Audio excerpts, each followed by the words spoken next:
ጌታው ሰይድ ሳፋ ማለት በልጅነታቸው ጀምሮ ቂምሃ ሲሰለፉ ቃን በጣም ዱዓ ያደርጉ ነበር።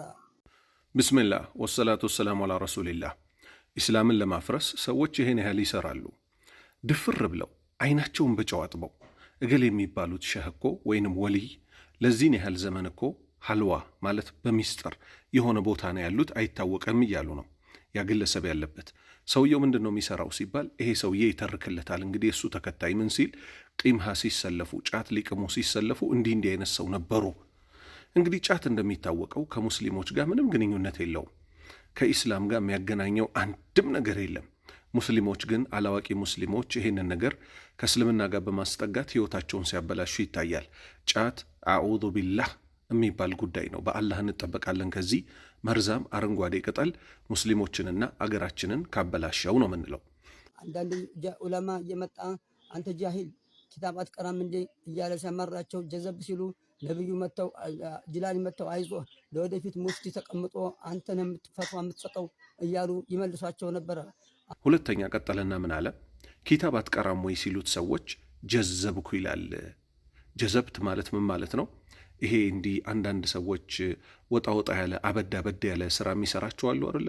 ከሰው ተገንጥለው የጫት እንጨት እየለቀሙ በየቦታው የሚዞሩ የሚያወሩት ነገር ማይገባ የእብድ ወሬ የሚያወሩት ሰዎች ለምንድን ነው ዕውቀት ማትቀራው የሸሪዓ ዕውቀት ማትማረው ሲሉት ጀዝብ ያለሁ ይላል።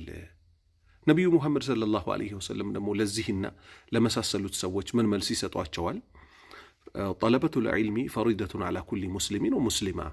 ዕውቀትን መፈለግ እኮ በእያንዳንዱ ወንድ እና በእያንዳንዱ ሴት ሙስሊም ላይ እኮ ግዴታ ነው አሉ። ሰዎች አሁንም እየመጡ ዕውቀት አትማርም ወይ ብለው ሲረብሹት ይሄን ግለሰቡን አብዱልቃድር ጀይላኒ መጥተው አናገሩት ይላል። አብዱልቃድር ጀይላኒ ሲጀምር አይመጡም። ኢራቅ ውስጥ የተቀበሩ ግለሰብ ናቸው። ሰው ደግሞ ከተቀበረ በኋላ የቂያማ ቀን እንጂ የሚወጣው ከቀብሩ አይወጣም። መጥተው ምን አሉት ነው የሚለው? ለወደፊት ሙፍቲዎች ተቀምጠው ፈትዋ የሚሰጡ ሰዎች ተቀምጠው አንተ ነህ ፈትዋ የምትሰጠው ብሎት ሄደ። አብሽር አለው። ጥያቄያችን ምን ይሆናል? ያለ ዕውቀት ፈትዋ መስጠት ይቻላል ወይ ነው? አይቻልም። ነቢዩ ሙሐመድ ሰለላሁ ዐለይሂ ወሰለም ምን አሉ? አንድ ግለሰብ አንድ ሷሃባ በሳቸው ዘመን ጭንቅላቱ ይቆስልና ሁለት ግለሰቦችን ይጠይቃቸዋል። ምን ሲል? ጀናባ ሆኜ አድር ያለው ሰውነቴን ልታጠብ ወይ ሲላቸው ታጠባሉት። ፈትዋ ሰጡት ያለ ዕውቀታቸው። ውሃ ጭንቅላቱ ውስጥ ገባና ሞተ። ነቢዩ ሰለላሁ ዐለይሂ ወሰለም ይሄን ሲሰሙ ምን አሉ? ቀተሉሁ ገደሉትን? ቃተለሁሙላህ አላህ ይጋደላቸው አሉ። ካላወቁ አይጠይቁም ነበርን አሉ። ይሄ ግለሰብ ከየት አምጥቶ ነው ፈትዋ የሚሰጠው? ያለ ዕውቀቱ ማለት ነው። መጨረሻ ጊዜ ተጀዘብኩኛል። አንድ አሊም ደግሞ ሲለክፈኝ የዚህ ጊዜ የተጀዘብኩ ጊዜ ነቢያችን ሰለላሁ ዐለይሂ ወሰለም መጡና እንግዲህ አንተ እንግዲህ ሙፍቲው ላይ ተቀምጦ አንተ ነህ ፈትዋ የምትጠየቀው ስተነምኑ አብሽር አይዟል። ቀጠልና አሁን ምን አለ? ነቢዩ መጥተው አብሽር አሉኝ አለ። ኢና ሊላሂ ወኢና ኢለይሂ ራጂዑን። ነቢዩ ሙሐመድ ሰለላሁ ዐለይሂ ወሰለም የትም አይመጡም። ራሳቸው ተናገሩ መቼ እንደሚመጡ።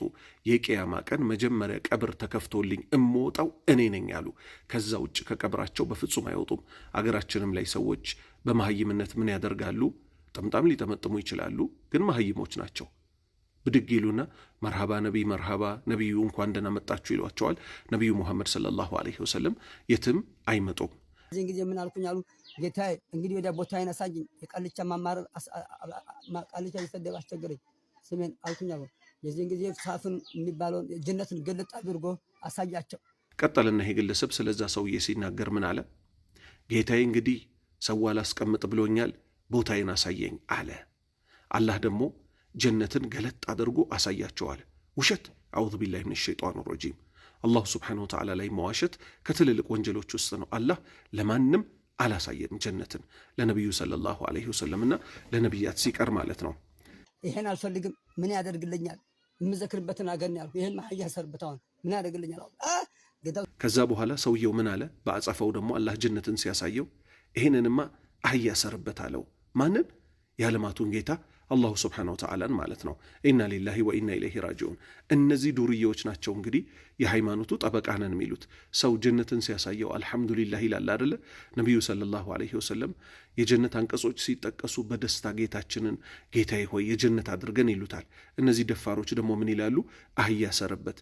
አህያ ስለሆኑ እኮ ነው እነዚህ ሰዎች ከአህያ ይባሱ የተረገሙ ሰዎች ስለሆኑ ከአህያ ጋር ግንኙነት አላቸው። አህያ ሰርበት። እሺ እናንተ ታዲያ ምን ነው የምትፈልጉት? ራሱ ቀጠለና ምን አለ? ሰይድ ሳፊ ማለት የዚህን ጊዜ ሳፍን አመጣና እንዲህ አድርጎ እንደ ነቢያችን ላይ ቤተ መቅደስ እንዳመጣላቸው ፍልስጥንን እንዲህ አድርጎ አላህ አመጣና አሳያቸው። ይሄ ነው ሀገር ብሎ ሀገራቸው ላይ ተቀምጦ ኸልዋ ገብቶ 30-40 ዓመት በላይ ኸልዋ በመግባት የታወቁ ትልቁ ጌታው ሰይድ ሳፍ ይባላሉ። ኸልዋ ከገቡ እንግዲህ 40 ምናምን ዓመታቸውን ከ60 ዓመት በላይ አስቆጥረዋል። እንዲህ አሉና ሳፍ የሚባል አገር ተሰጣቸው። ከዛም እዛ ሆነው እስካሁን ይኸው 40 እና 60 ዓመት ኸልዋ ውስጥ ናቸው ይላል። ኢና ሊላሂ ወኢና ኢለይሂ ራጂዑን። በቀን ብቻ የሚዘክሩ 600 ሺህ ወደ 700 ሺህ ላኢላሃ ኢላላህ እንደሚያመርቱ ይነገራል። ከዚክራቸው 600-700 ሺህ ላኢላሃ ኢላላህ ሰላዋት ደግሞ ለብቻው እንደዚህ 50 ሺህ ይዘክራሉ። ለሰው የሚጀቡትም አለ። ቀጠለና ምን አለ?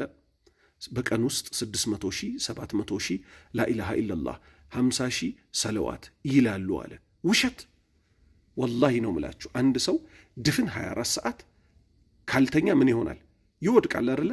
በ24 ሰዓት ውስጥ ስንት ሰከንድ እንዳለ ታውቃላችሁ?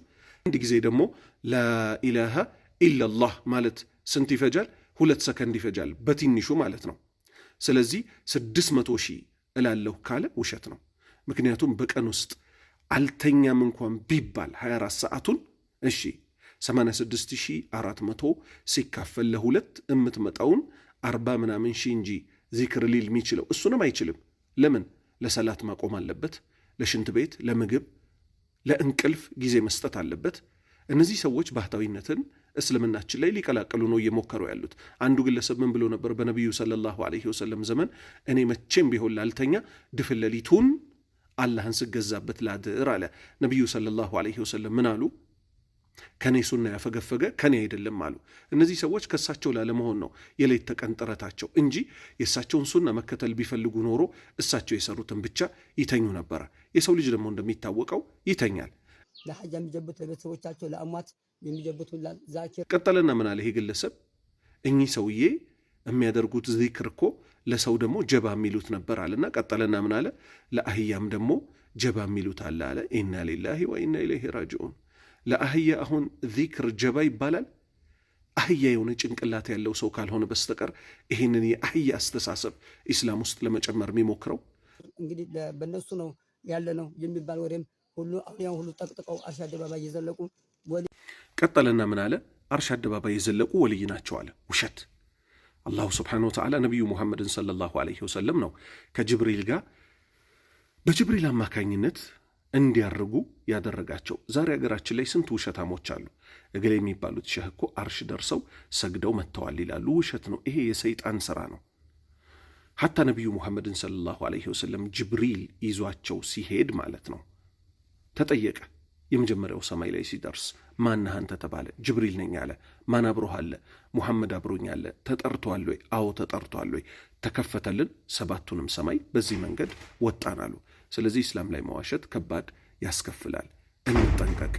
ጌታው ሰይድ በአኽላቃቸው ከነብዩ ኮቴ የሚያው ልክ እንደ ሷሃባ ነብዩ አንድ ላይ ቁጭ ብለው እንደሚያናግሯቸው ጌታው ሰይድ ሳፍም ደግሞ ነብዩን በዟሂር ያነጋግሯቸው ነበር። ዟሂር እንደሰው ተመስሎ ከነብዩ ጋር ዟሂር ነበር ጨዋታቸው። ይጠይቋቸው ነበር፣ ይመልሱላቸው ነበር ነብዩ የሚባል እሷ ከመሻይኾቻችን ሰምተናል።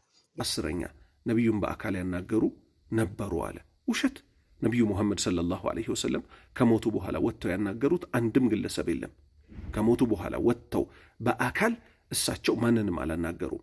እነዚህ ሰዎች ቅጥፈታቸው አያበቃም። በዚህ ኦዲዮ ላይ ወይም በዚህ ቪዲዮ ላይ ይሄ ይበቃል ብዬ እንጂ አንዱ ቪዲዮ 4 ደቂቃ ነው። በቁጥር 2 ደግሞ ይሄንን በተመለከተ እቀጥልበታለሁ። አላሁ ስብሓነሁ ወተዓላ ከአህባሾች ሸር ሙስሊሞችን ይጠብቅ፣ መጨረሻችንን ያሳምርልን። ወሰላሙ ዓለይኩም ወረሕመቱላሂ ወበረካቱ። ሱብሓነከ አላሁመ ወቢሐምዲክ አሽሀዱ አን ላ ኢላሃ ኢላ አንተ አስተግፊሩከ ወአቱቡ ኢለይክ።